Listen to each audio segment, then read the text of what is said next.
Okay. Welcome to Unthinkman's Circle, where we dare to think differently than the people that are in liquid fear. We'll talk about that today as part of Zygmunt Bauman's oh, many, many works. I had the pleasure of meeting him in Finland when he was there. He's from Poland, but he has written quite a number of books, and I'm going to cover those in some slides, etc. But some of them are the Holocaust and modernity, liquid love, liquid living, liquid time, right? Liquid evil, right? And liquid modernity, which is kind of the main text. I think one of them that he's very famous for. He also wrote Postmodern Ethics, and Gracie Ann and I we're recovering postmodernists. So, and we thought there'd be another era, but we had no idea it would be like this, you know. And so we're going to start.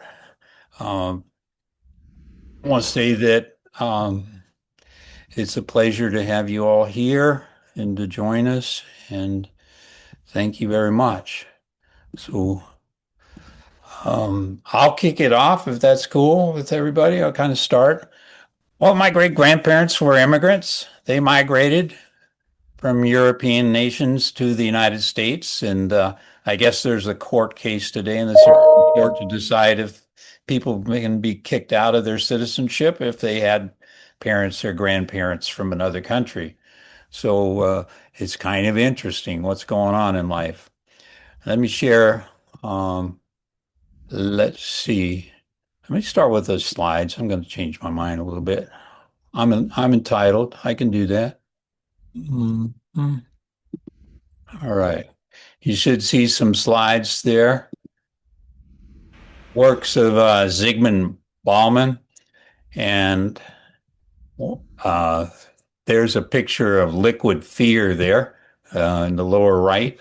And I think a lot of people are scared that they're going to cross the line and get put on a no-fly list, or they're going to lose their position in governments around the world, or they're going to lose their faculty position, et cetera, et cetera. And that's part of the liquid fear and liquid modernity. Uh, let's see. I wanted to get my video, and it's not cooperating, so I'm going to go get it a different way. So hold on. And I'll get to the right place. And there we go. Sorry for the delay.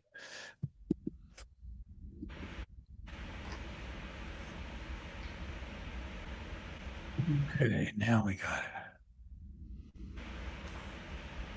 Okay, I had it on the slide, but I can't do the link because some of my other controls cover it up. So let's see, share, and here we go. All right. So this will work, right? This will work. Oh, gee. And I want to talk to you about liquid modernity and my own spiritual practices and what I think can be done about it. You can go to storying.site and find out more about my new book and about me. Over the last several decades, the structural predictability of the industrial world dissolved into a state of constant chaotic flux. Sociologists observe this as a transition from a stable society to one that is defined by permanent volatility. For most of the 20th century, we lived in what's called solid modernity. This was an era characterized by lifelong employment, heavy physical manufacturing, dense, highly structured institutional bonds, and provided protective armor for the individual. Sociologist Zygmunt Bauman identified the collapse of this era as a arrival of liquid modernity. The heavy institutions that once framed our lives have liquefied. Long-term commitments have been replaced by short-term flexibility, and the protective social networks have largely evaporated. In this liquefied environment, global systemic risks do not disappear. Instead, they are privatized. The burden of navigating economic precarity, rapid technological disruption, persistent financial instability, and our own vulnerability characterized by unpredictable income, insecure employment like gig work, and the lack of social safety nets and social collapse is dumped entirely onto the social economics of the isolated individuals. Bauman diagnosed the resulting psychological conditions as liquid fear. It is the chronic pervasive anxiety of passengers who suddenly realize they are on a leaderless airplane, forced to navigate an unpredictable reality completely alone. This hyper-individualization was a deliberate ideological shift. It was crystallized in the 1980s by neoliberal policies and captured perfectly by Margaret Thatcher's assertion that there is no such thing as society, only individual men and women. After decades of this liquid reality, exhausted citizens find themselves operating in a political vacuum. They are desperate for any force that promises to instantly rebuild structure, boundaries, and certainty. This pervasive state of liquid fear predictably generated a fierce political backlash. When people feel stripped of community and security, they seek out leaders who promise to rebuild the walls. The Trump administration and the broader MAGA agenda functions as a primary contemporary manifestation of this reaction. The core appeal of this movement is the promise of solid restoration. It offers a psychological life raft to isolated voters by pledging hard physical borders, aggressive protectionist tariffs, and a return to the heavy industrial certainty of the past. Yet this agenda operates entirely within the rules of liquid modernity it claims to fight. Rather than building tedious long-term institutional stability, it thrives on volatile rapid response tactics, treating policies as a fast-paced social media spectacle. To compensate for the lack of genuine social bonds, the movement manufactures artificial solidarity through a strict friend-enemy binary. It builds a high loyalty base by defining clear targets for collective anger. These physical solid borders are positioned as a defense against a software-driven light capital global elite. This is a nomadic class that thrives on constant technological obsolescence and frictionless flows of capital. Unfortunately, ultimately, authoritarian resolidification is an illusion. It provides the daily theater and spectacle of decisive action, while its deregulation and individualizing policies actually exacerbate the isolation and precariousness of the individual citizens. I am David Michael Bogie, and I argue that surviving this interregnum requires a genuine resolidification of human bonds, not the construction of exclusive walls or artificial political enemies. This requires a structural shift in society, community, government, and business. We have to move away from the vertical top-down authority models and cultivate horizontal, non-hierarchical community practices. We need to go local. In my new book, To Build These Connections, I introduce quantum non-local knowing, known as quantum entanglement. In my quantum storytelling work, you can see in all my 50 books, 150 publications, and now I'm looking at QNL, quantum non-local knowing, and extrasensory perceptions. I find these to be rigorous frameworks for perceiving, deep non-physical entanglement between individuals once we remove the ego, remove the shallow thinking, and start in thinking. I ground this practice in historical precedent. I point to the historical Jesus sayings, and I think they're quite quantum in the original communal assembly practice, the polyphonic gatherings that we find in the Gnostic text, where knowledge was shared equally among participants. God was love, Jesus was love, the Holy Spirit was love. And this is all of the spiritualities I'm talking about here, not just Christianity or Judaism, etc. The egalitarian circle, the true storytelling circle, contrasts the vertical hierarchical imposed by institutionalized structures which place centralized authority and hierarchy above a passive congregation. Visually, the priest or rabbi, what have you, mediated the knowledge to the congregations or the temple. Visually, this horizontal node network maps what I'm talking about on a quantum tangled field of shared intention. Storytelling circles replaces centralized command and information moves directly between subjects, non-hierarchical.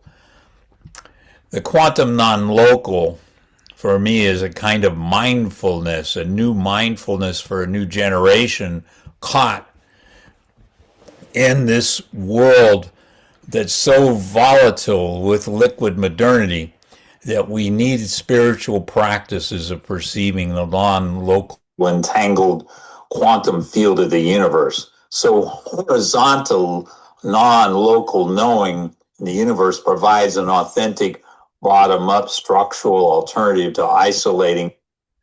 All right, I've got to stop it there. It's, you can see, got to see where I'm wound up and looking at it. Welcome. That's a little bit from the film I did, and I was showing you some slides as well. And if it's okay, I'd like to return to the slides now to the Zygmunt Bauman book a bit, and then we'll go from there. Okay. The thing about this book, and I've published articles about it, and I was very taken by it. And as I said, I met Zygmunt Bauman. These are some of the titles here that are important. Liquid modernity is well known, but liquid time, liquid love, right? Liquid lives, wasted lives. That's a really important book. The Holocaust and modernity. And when I click around, I seem to be thrown out of my PowerPoint. So I'll try to just stick with it. Let me see if I can do it this way. I think having the pictures. Okay. So Zygmunt Bauman examines, I want to give you some texts here because I think he explains himself really well. Examines how we have moved from heavy and solid hardware-focused modernity to a light and liquid software-based modernity. This passage, he argues, has brought profound change in all aspects of the human conditions, a new remoteness and unreachability of the global systemic structure coupled with unstructured, underdefined fluid state of immediate setting of life politics and human togetherness has all changed. And so we're rethinking all these concepts, but I underline the word narrate. We're changing the way we narrate. Though the book itself has 5 fundamental themes in the book, and they're around chapters. I'm going to give you some quotes from each chapter, but let's just do an overview. First of all, there's a populist reaction. The agenda addresses a desire for identity in a liquid world where traditional institutions have dissolved. Second, he says there's a fluid fascism. The administration thrives in a liquid environment using flexible, non-essential, and rapid response tactics like Twitter to shift news cycles rather than relying on traditional political stability. Reclaiming solidarity while promoting a new solid, e.g. national borders, protectionisms, the wall, This agenda operates within and exacerbates the lack of long-term stability in social bonds characteristic of liquid modernity. Individualizing social issues, the approach shifts the blame for collective global problems into individuals, and Bauman viewed this trend as a rise of liquid fear. So those are five of the themes. I'll take a look at them in a minute, but I want to talk about the MAGA perspective. So Zygmunt Bauman, and he doesn't talk about it because he died before this, but he says you can kind of extrapolate that what's happening is the offering of a solid illusion of security amidst constant flux. So Trump policies manipulate the insecurity of the liquid society, providing quick spectator-driven political fixes, one after the other, several a week. You can hardly keep up with them. And then the solid restoration, MAGA supporters see the future not as liquid, but as a restoration of the industrial, cultural, and national solidarity, a return to the harder era of manufacturing, strong borders, traditional values of the family, gender, etc., rebuilding the solid state. While Bowman sees this dissolving of the solid structures, MAGA sees the strengthening of the nation state against international globalization and withdrawing from the international, ironically, and also intervening. Combating uncertainty, MAGA followers seek to entrench the liquid economic insecurity of the last few decades by implementing tariffs, bringing back manufacturing, decreasing national debt, essentially attempting to re-solidify the American economic landscapes.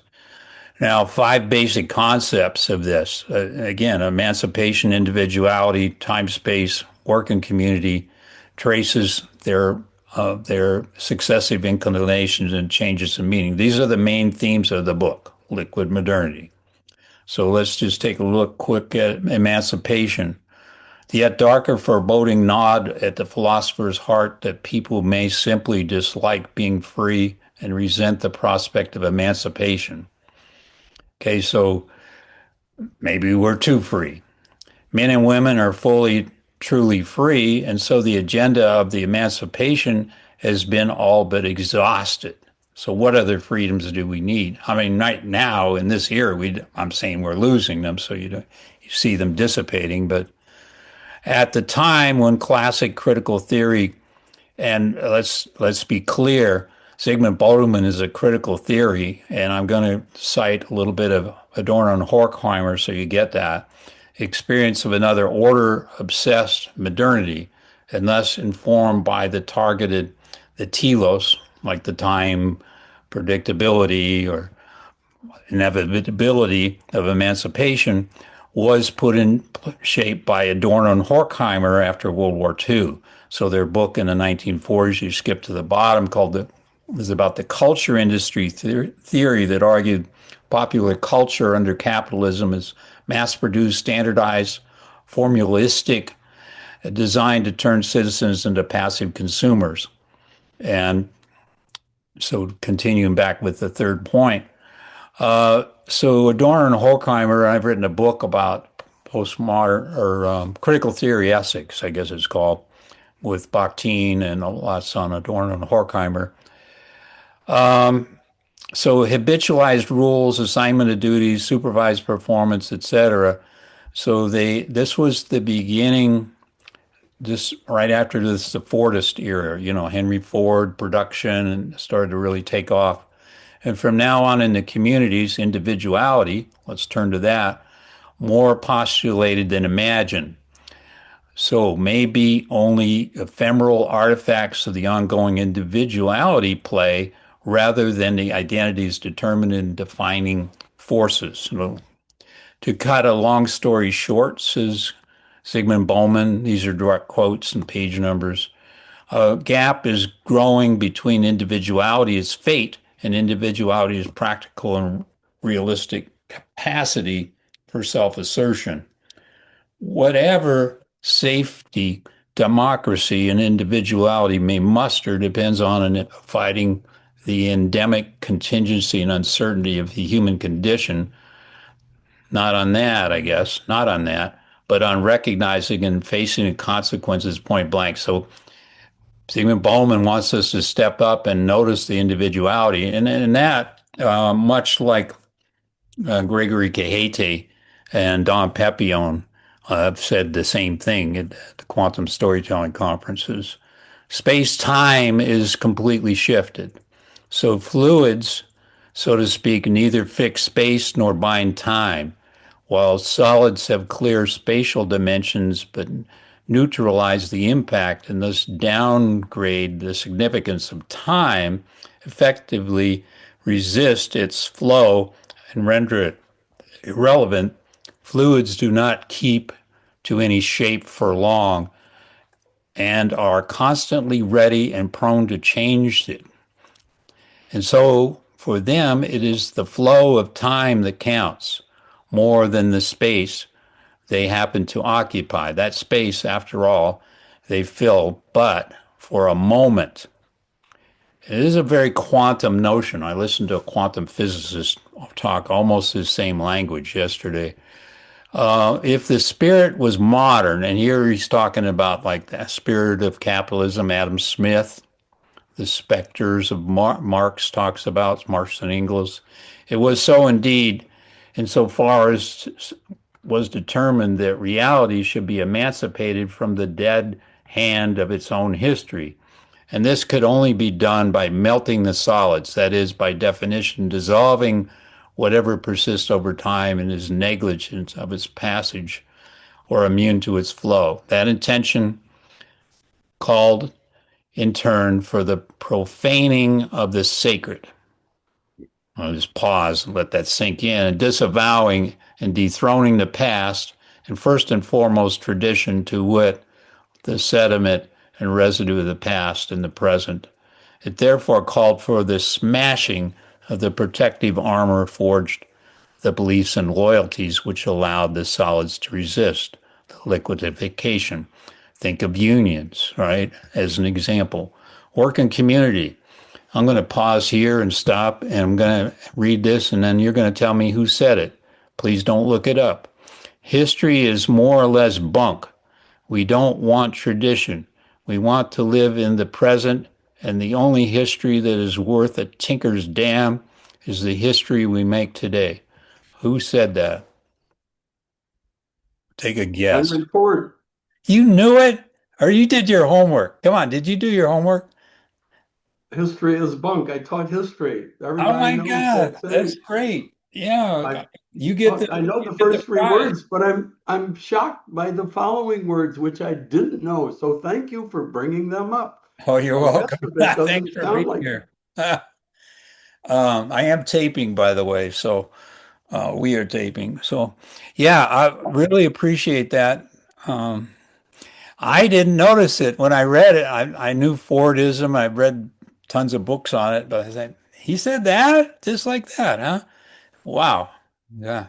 Henry he Ford. was a fascist. Okay.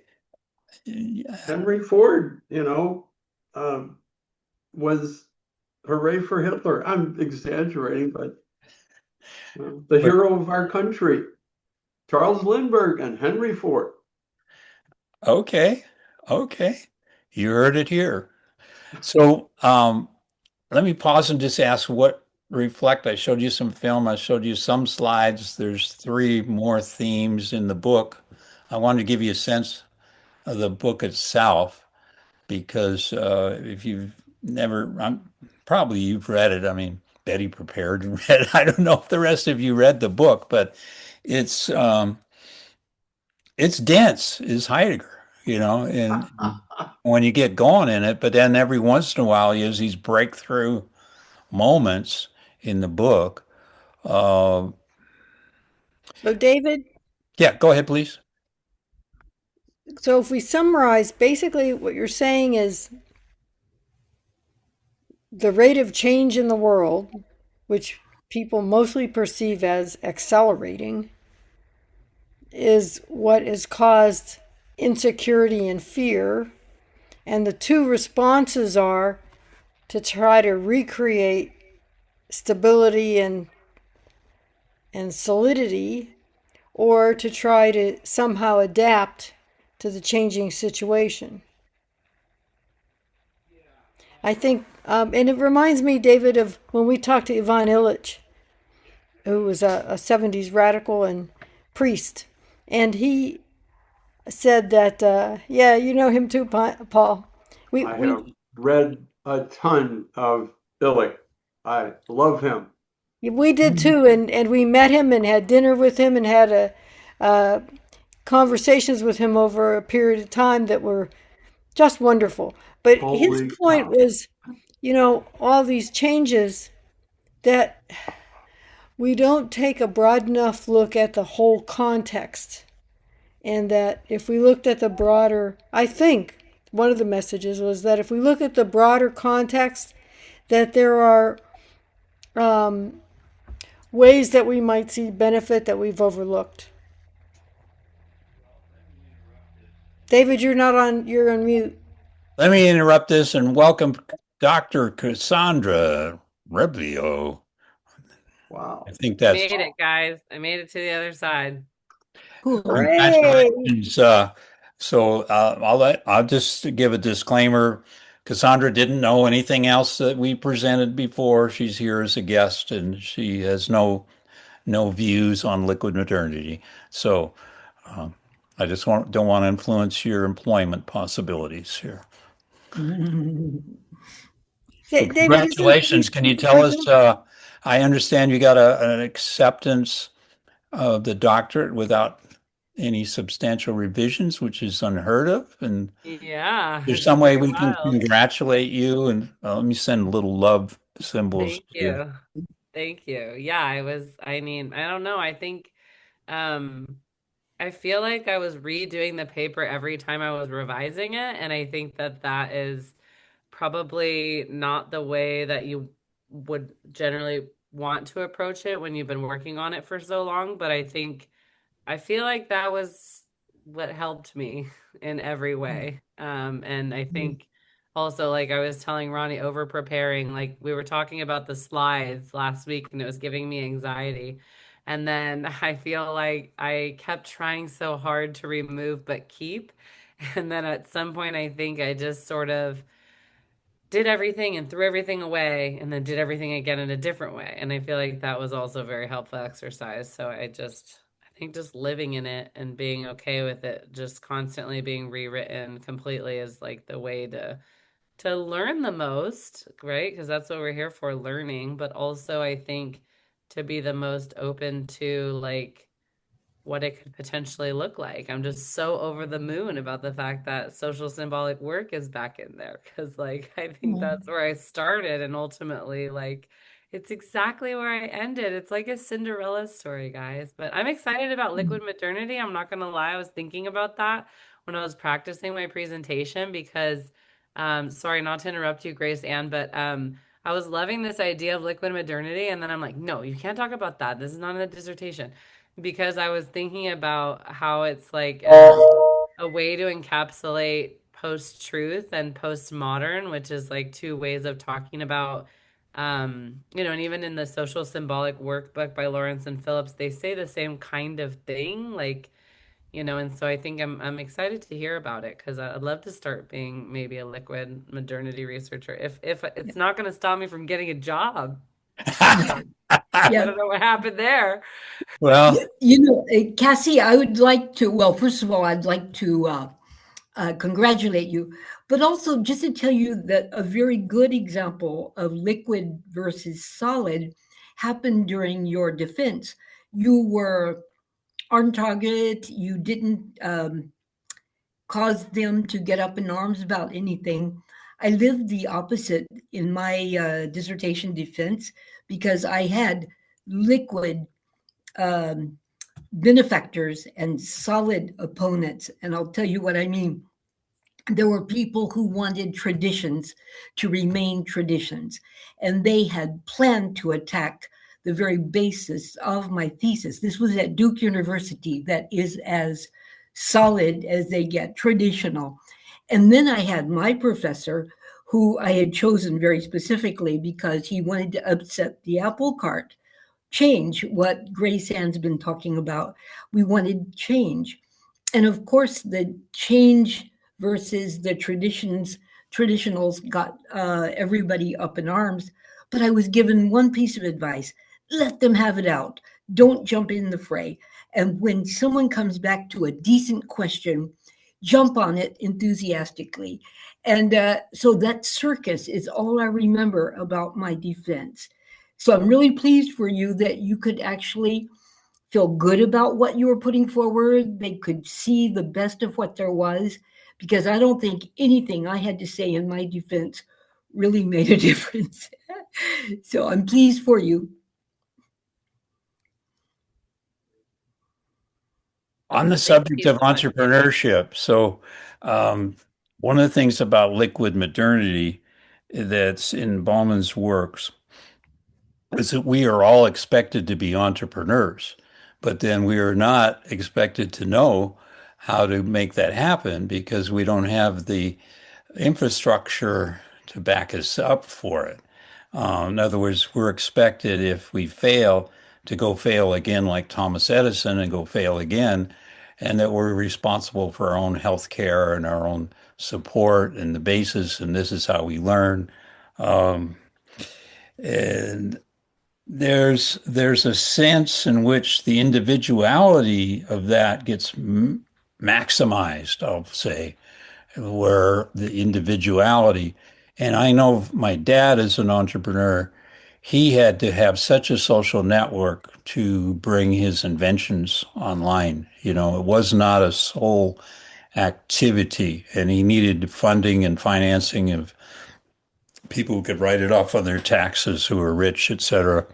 So I'm just wondering, like if we were to lose our retirement income tomorrow, Grace Ann and I would be expected in this American culture to be entrepreneurs, to get out there and push shopping carts around at Walmart and go get another job at McDonald's and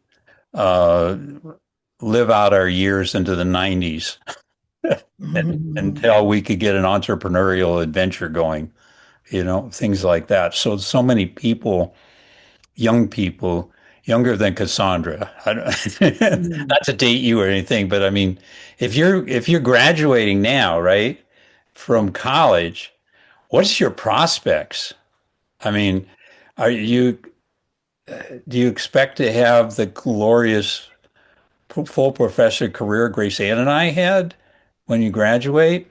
I mean, there's fewer of them and fewer of them and fewer of those spots anymore. It's all contracts. Ronnie got one. I think Ronnie got the last spot. But anyway, are you asking me that question, or is this a reflexive activity? I'm just saying that we're all entrepreneurs. And Grace Ann has something to say. But I love your question, because I think I want to just say I didn't come into academia with that end goal. So I think I'm very fortunate in that way, that I don't really, to be very candid, it doesn't matter to me as much about that kind of trajectory. I think I'm more focused on like my now contribution. So like, what am I giving to students and what am I giving to the greater academia and knowledge building as a process? And all the other stuff to me is it's just noise. Okay. But I think that's the only way to exist. I don't know. I don't know what these other people way are doing. to exist these days. Grace Ann. Not to take away from what Cassie said, which is very wonderful. I think that's the kind of attitude you need to have. And also, I'd like to say, revision is life. It is academic life. And if you can't learn to love it, it's going to be hard. But, yeah, and it's all learning. But I thought Betty was going to present something. Was I wrong? No. Betty's ready to go. I would like to hear from Betty. Yes. Okay. Well, my idea is that David's approach is definitely very worthwhile. He has seen the depths to which Zygmunt Bauman can go when his first ideas, which are that everything is in constant flux, are applied to reality. And it goes further than most people would suspect. I'm very curious as to why he was pushed out of Poland in 1968 for the scandalous ideas that he was putting forward. So we can talk about just who this guy was in a moment, if you like. But what I wanted to do was make us all think about the so what of life is in transition, in flux. So I never am sure how to do the sharing. If I put share screen and then go to my PowerPoint, did that work? No, David, you have. We have to get the screen sharing. You go away and we see something else, but I'm seeing you. Yeah, well, okay, so that didn't work. This is what happened last time. So I have to push. David, you have my my slides, if you could put them on there. Oh, choose what should be. Oh, okay. I'll walk you through it. So you go ahead and press the, first of all, find your slides. Are your slides there? Yeah, they're there. Oh, you know what? It just asked me, choisissez ce qui doit être partagé avec votre Zoom. And that's what I'm going to do. Is this working? Try that. Try that. Try that. Did that work? Started sharing. So we're waiting. We're getting something. It hasn't come in yet. So we're waiting. And it's saying, tell me when you want to arrêter le partage. So there you go. Okay, cool. I swear this is just too mysterious for me. I never know how it even. And now, can I manipulate it? Let me see. If I go like this, yeah. Okay, great. So this is how I propose to do it. This is the for starters. We all live in partial modernity, solid modernity, and partial liquid. So I'd like to look at how some of these are not as solid or as liquid as you might think. And we're going to go back to the theme of Trump now. We have up in the top corner, left corner, a black general who you would think, because he's a general, is part of tradition, solidity. He's not going to be gone tomorrow. But in today's world, isn't he liquid? Because he's got the color that can get him banished in the flip of a switch. So this is what I propose to do. You let me know whether you think we're talking about really solid or really liquid experiences. Take the girl who is, I think she's an influencer. Anyway, she's selling her clothes on the internet. What are we talking about there?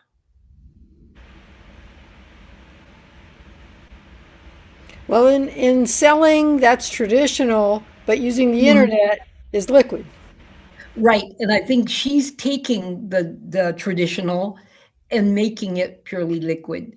I would even say that influencers, they are initiating a form of marketing that, and this happened in China to begin with, that is going to upset the marketing profession here in the States.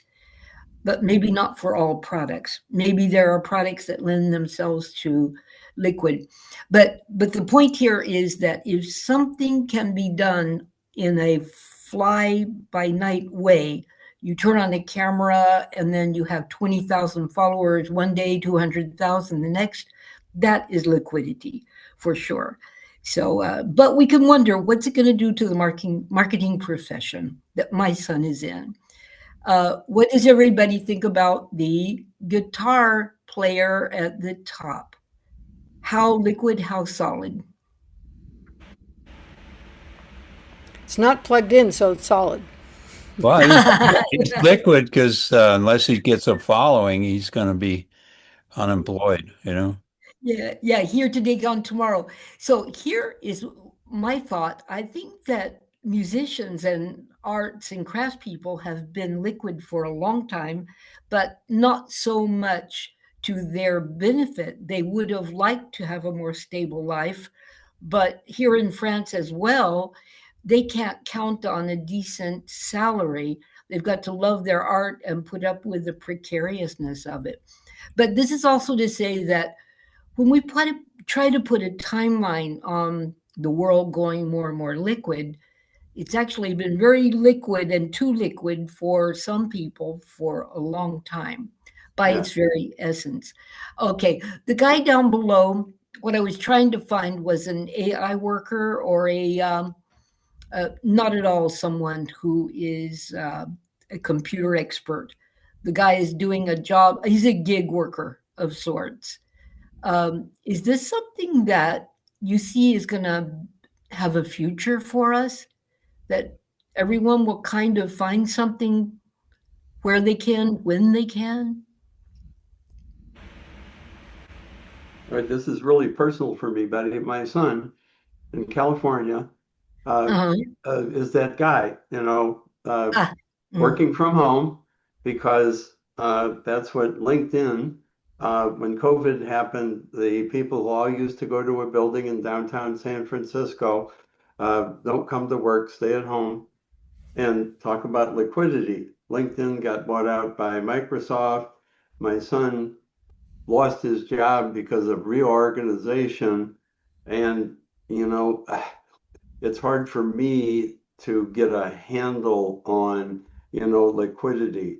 The difficulty of musicians, with the world I grew up in, musicians were oppressed people who had lots of skill and were preyed upon. It happened to Elvis, it happened to one after another. People who were brilliantly talented musicians could never turn their art into money because there was some middleman who said, I'm going to be your agent, and they wound up sucking, who was Elvis's manager, Colonel, whatever his name was. Tom Parker. Yeah, and so the idea, the liquidity, it seems to be a term, a synonym. As I've tried to read through the Bauman, I did my best to, make my way into the book, and I got bogged down on about page 10 or 20. Not easy reading, and so I'm trying to translate these terms and this mental constructs into what's going on in my own life. What does this mean to me? And the fluidity and the liquidity and the evaporation of all old ways of doing anything has been in process for a long time. It didn't just start yesterday. And by the way, what is the date of his book? 2000. It's Liquid Modernity.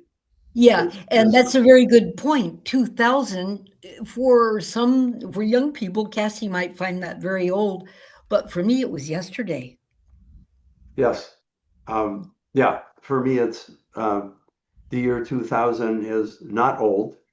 For me, the year 1950 is old. That's a benchmark for me. And I keep thinking of Hannah Arendt and Eric Hoffer, who both authored books in 1950, same time as Adorno and Horkheimer, on totalitarianism and fascism. And I'm sorry, I'm going off the rails here, but I'm trying to fit in the fascist connection that David is making very much here about the people who are preying. They are predators in this environment of, the way we used to do it. We're not doing that anymore. We're going to do it different. And they are predators taking advantage of the flux and appealing to all the people who are desperate for something that I can hold on to. The MAGA supporters who are, Paul, that is an excellent introduction to one of I've got 4 slides, actually the title plus 3 slides, and you're introducing one of the questions.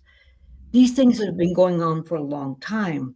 The fact that predators can actually use the precariousness of some people and of their talents is part of a bigger question. If you read Sigmund's book, Bauman's book, you think of it as something that's a growing phenomenon, but quite often things have gotten started because there was a gap and someone willing to benefit from it. So we'll look at that. I'd like to point out with the girl in the Google Glass or whatever it's called, that some of this is actually very exciting, isn't it? It's not all tragic or predatory, because we've got people who will try to imagine a new world, new sight, new abilities to see. We do come up with some a faster and faster rhythm of new discoveries. When our parents were all alive, discoveries came, but now they're coming thick and fast. Every year there's a conference, IT conference, to talk about the new best next thing. So, but look at the professor down there. How solid is his future? This is something Grace Ann's already mentioned. He had a career. Will his son, if he wants to be a professor, have a career, or will he grab opportunities here and there? So what would you say that professorships are now, liquid or solid?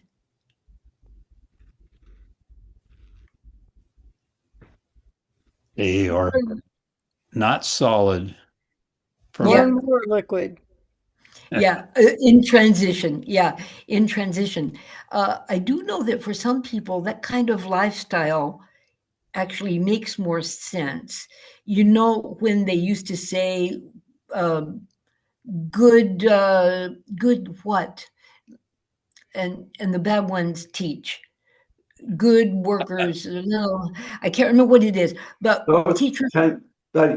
Those who know do. Those who don't know teach. Those who don't know how to teach teachers. And I've garbled it here.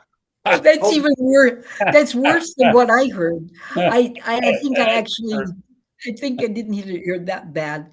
Yeah.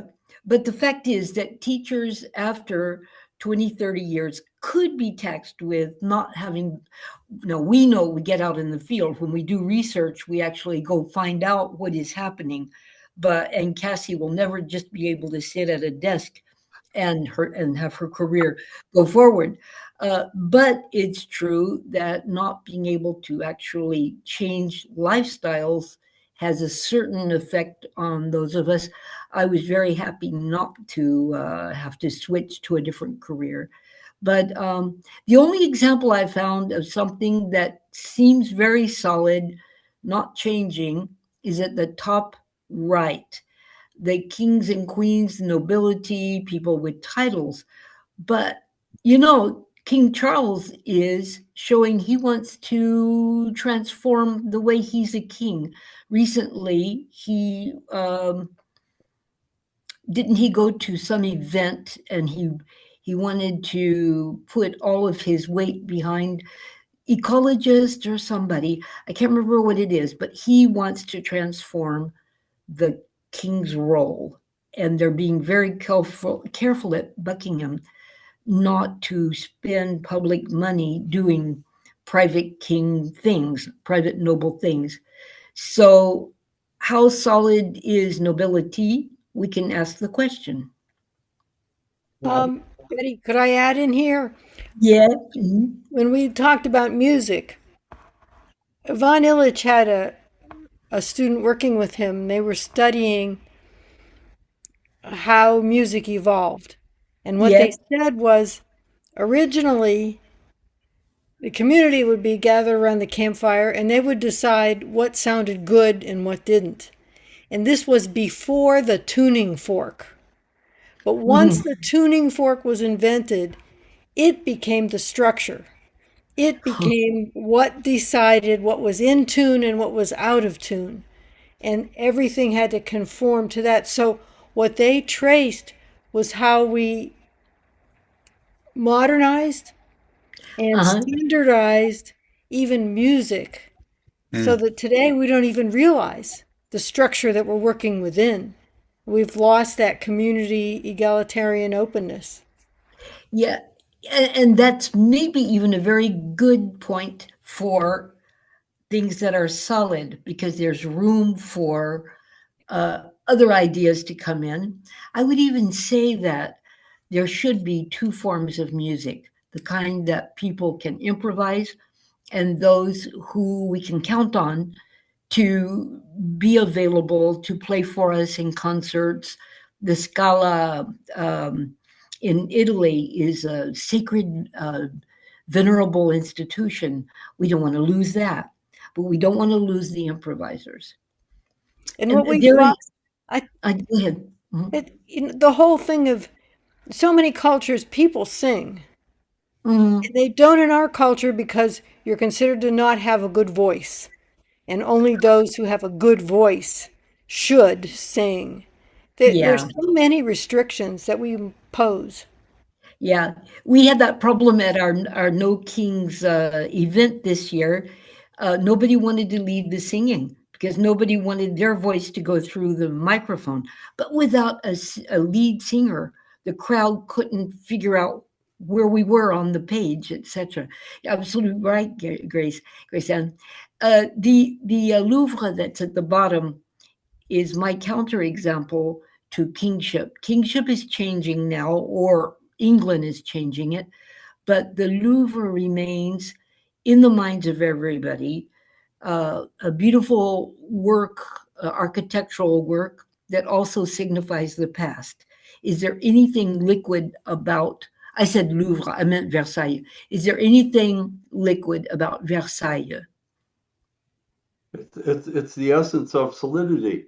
Every monument, the Arc de Triomphe, the bridges, name it, the pyramids, they are all the very solid things that we like to think of as solidity. I remember on trips to Europe, I love going in old cathedrals. And some of the people were saying, why do we want to go to this? And I said, I don't know. I feel I can touch the past. I can go touch the wall of St. Vitus Cathedral.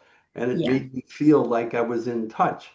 And the sense of loss that comes when everybody says history is a pile of, we don't need all these stupid books. We don't need the records. We blow up the archives. I mean, that's what the fascists are doing. They're just, let's destroy the past. I like the past. The past has oppressive parts to it. I'm well acquainted with them. I grew up in the past. But the idea of blowing the past up because it is of things that you don't like and things that were bad and evil. If you blow it all up, you're blowing out the good. We had some discussion about Catholicism. David. Yeah.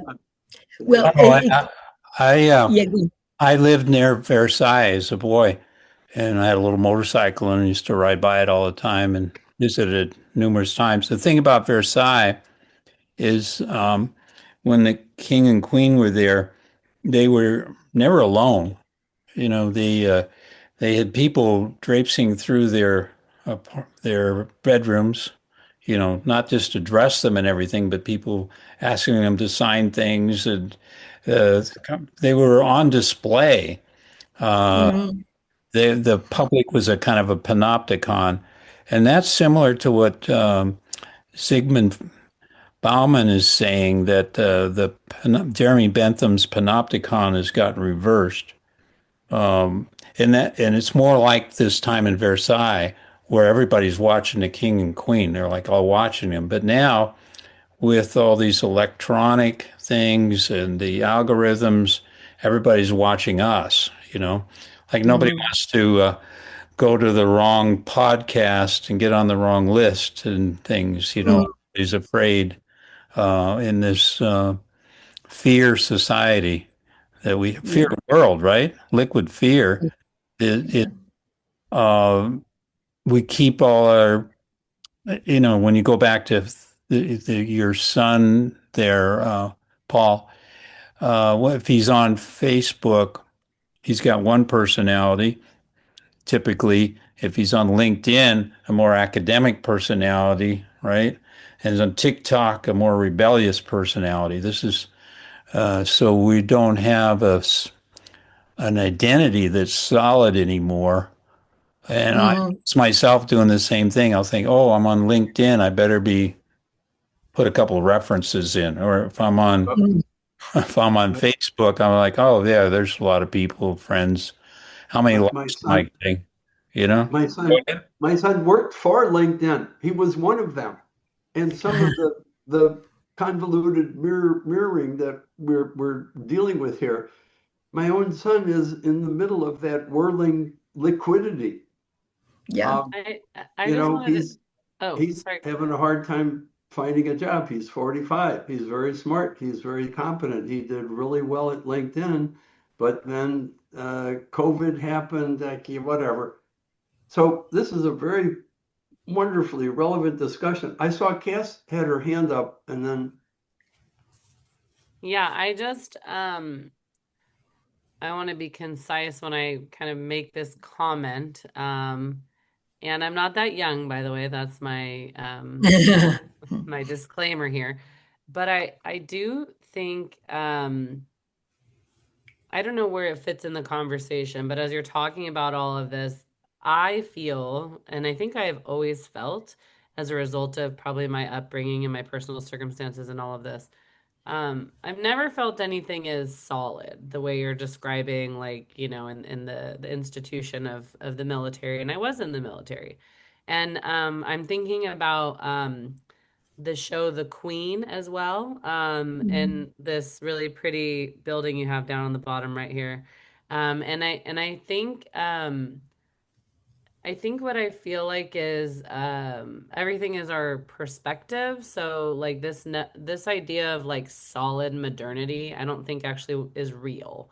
I think that we have made this idea real in our heads, and enough of us made it real, so it became institutionalized, right? And then I feel like, but even within that, and now more and more we're starting to see how actually no, that wasn't so solid. And I think material structures, obviously we can call those exceptions because they're material structures, right?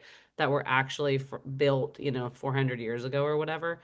And we have this assumption behind what that means. And I think maybe like this liquid modernity, I feel me personally, like it's very much a representation of, yes, the move towards individuality, but I think also more a reflection of our internal states, in that I don't think that, to your point about the identity, like I don't think that anybody ever was just one person. I think that's why we struggled in so many ways, like in the ways that we did. For example, when we thought women belonged at home raising kids, that's not real. That's just like what we said it was, right? So I guess and I don't know where this belongs in the conversation, but I think I'm wondering, like, when you were first talking, I'm like, you're saying that the social media influencers are liquid, and I'm like, are they though? Like, do they become solid at some point? Because like this is very in the space of the work that I do, and we were just talking about, when does an identity become stabilized? So the same argument would be said about, like, if we're calling this liquid modernity, is it just liquid modernity in perpetuity? Or like, is it actually just like the liquid part of it is the evolutionary part, and then we go into a version of whatever you might call stable, and this is the flux of evolution. So these are just some of the things. Tess, your comments fit everywhere at the beginning, the middle, and the end of this, because it is the big question. If you go back to some of my questions about these pictures, I would say, just how solid are they really, or just how liquid are they really? Because there is a form of stability and a form of flux in most of them. The Versailles I put on there because it was the one example I could find which has remained pretty much solid in the symbolism. For example, Trump's ballroom, he said it was going to be more magnificent than Versailles. He took that. Yeah, he really was looking for something that would make us all go, ooh, ah. But let's think, and then Notre Dame I was going to look at too, because Americans were very, very quick to help preserve the Notre Dame for posterity. But to go to Cass's point, this is where I think most of us would agree. Now, Grace Ann said it, the influencer who is selling clothes online. She is part of marketing, which is durable. It was here, was here yesterday and it'll be here tomorrow, but we're transforming things. If we go to the next, I just want you to notice the gig worker all over the world, before I switch slides. When I lived in Africa, when I talked to Indians, a lot of this fluidity comes when people who can't make a living from going to Harvard and then being named to a post, they make their way into the economy any way they can, including Uber Eats and Deliveroo, etc. So that's a big part of all of this. But let me, I want to show, sorry, I want you to be able to move on, but I want to make one comment about this whole slide, that in indigenous perspectives, the land is what is important, the place. And I've heard indigenous elders say that that's the problem with the youth today. They don't have that attachment and sense of where is their place. And part of that is because the land is living. Place is alive. So David and I were talking about that we have neglected that aspect that's so important in indigenous tribes. Absolutely. Which is pretty much solid, if you want to look at it that way. Yeah, it's a good comment. We've got about 15 minutes left, guys. So, okay. Ladies. But it's not modernity either. But anyway.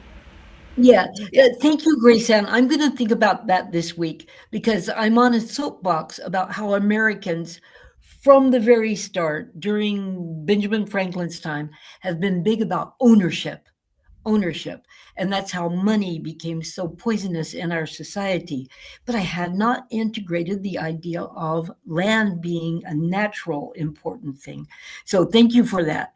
But of course, from indigenous people, nobody owns that land. Yeah, well, for Americans, it was owned from the moment that Uncle Sam told people that they could get away with calling it their own. By my battery is going bad, and yet I plugged. Okay, this is good. I do think that very early on we decided that you could go take a stake in land, own it, and we're talking about the beginning of the poison that we're living under Trump with. His ownership is everything to him, ownership of things. But very quickly, what I wanted us to agree on, but my question was also, are there other factors I'm neglecting? Thank you again, Grace Ann. When you think about the way young people have turned everything into an app that I now use, even when I think I'm not going to use certain apps, I end up on them. And Instagram being the latest. The ecological questions that have come up have caused us to question our lifestyle. And when you question something, you're going to naturally go other things. I do think that money, everybody wants to make a quicker buck than they were making. And the fact that we do meet people from all over the world who live differently. So technology, and political discoveries, ecological necessities, and our fascination with money are really big causes of the flux that has been going on. And I continue to think that we were much less in flux 2 generations ago. And I'm saying this more to Cass. We all could live with a little bit more stability. So even if you find elements of both in all of these, there was a bigger proportion of stability in our lives. And I've got to think again about how land is probably a big part of this. Are there any other causes? We don't have much time to think about it. Do you think I've left something out? I got an answer to the Zygmunt Bauman question you answered, but I'll wait till after your slides. Okay. Well, okay, that might be a good way to end tonight. So, well, Betty, to speak to your question, I don't think we've discussed what they call the breakup of the family. Used to be that you didn't leave your family. Now you're expected to leave. Yeah. Bowling for Columbine was on my mind as I did this. Has anybody read that? The fact that we started bowling alone is what sociologists, when I was starting to go to school, were looking at. The fact that they used to have bowling teams naturally. And the fact is, we were all navigating toward other things that were more lucrative for some people, or that gave them a better career. So definitely the role of the family and our role in society. I wouldn't know how to put that in a picture, but it's definitely important. What I did put in pictures here are the fact, my question, this would be for Cass as well, is this such a new phenomenon, or haven't we been people who look for change? We Americans are known for wanting new things as opposed to the old dusty traditions. And I found this little cartoon of a family going west. As soon as we arrived in the States, we started going west for no other reason than we wanted a new life, a better life, a different life. Once again, I love the way resilience works in poor developing countries. But I want to point out, though, that there is a lot of good about the innovative, ingenious people who take us up to the moon, who are finding ways to save babies who would have not survived, in spite of, now I'm at the middle of the bottom one, in spite of the fact that we are creating the phenomenon of homelessness with our attitude. So the role of inequality is definitely part of it. If we had more time, I think we could even see that inequality is the reason many people push toward new ways of doing. And the advantages, of course, are our scientific progress, our strides of progress. And that's what I wanted to say. So, David, up to you. Can you end share? Oh, yeah, can I? I'm not that sure. Oh, arrêtez le partage. Tell me if that did something. That did it. Yeah, so good. Great. All right, I wanted to answer a couple questions. First of all, Cassandra, it's not one movement, it's a series of attempts at solidifying, So that's one answer. In terms of Zygmunt Bauman, yes, he was targeted in 1968 because he was Jewish. And here's what he was following the protests of students, internal party conflicts. There was an anti-Zionist campaign and attacked citizens of Jewish descent. So he was one of 13,000 people, including intellectuals, that were expelled from Poland. Bauman, though formerly a communist himself, was accused of being an enemy and a fifth column agent in the 1967 Arab-Israeli War. So that's another thing that happens again and again and again. He was targeted by Władysław Gomułka, was the name of the guy who was heading up Poland at the time, and did so in a public speech, much the same way that Trump targets people in his public speeches. And this happened in March 68, which was a month before I was drafted into the army, by the way. The chief of Polish Communist Security Police spearheaded the political purge of targeting Jewish elements within the Communist Party. And that's just show you how quickly you can be bounced out as a chaired full professor, right? And this was what Bauman was at his University of Warsaw. He lost his chair, lost his professorship, had to renounce his Polish citizenship, leave immediately, took only his personal belongings, like a suitcase, and was homeless.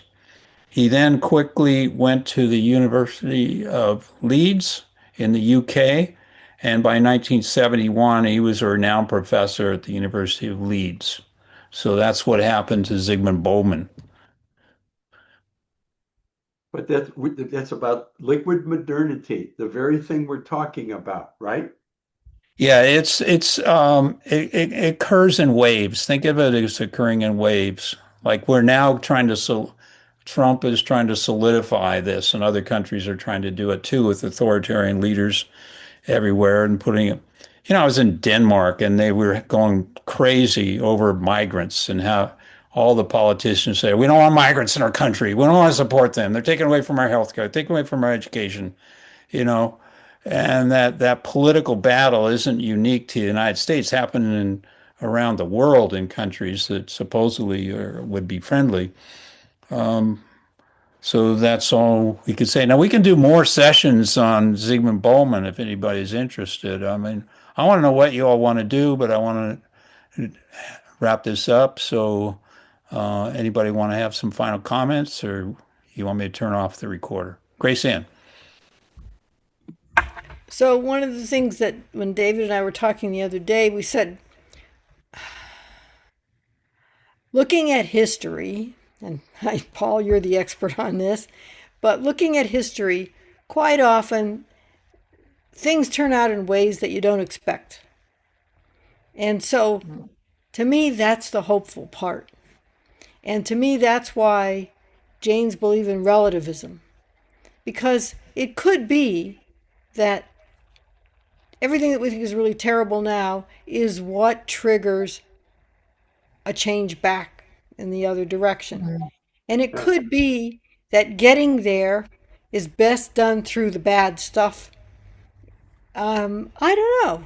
But I think I need to be open to the possibility that maybe this bad path will get us there also. And that's the idea of relativity, that,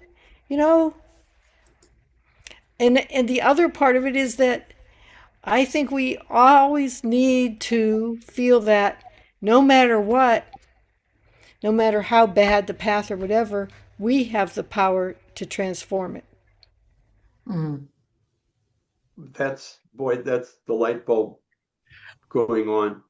Well, I want to be realistic here, though, Grace Ann and Paula. I don't think we have the power to transform. We can transform ourselves and how we react to it and get some island of stability for a while. That's how we transform it. I can't transform Trumpism or MAGA movement or the way universities aren't hiring tenured professors as much anymore. I mean, it's about land. Yeah, it's about land because buildings are expensive. And now you're a professor and you're asked to do one or two courses online and one in person.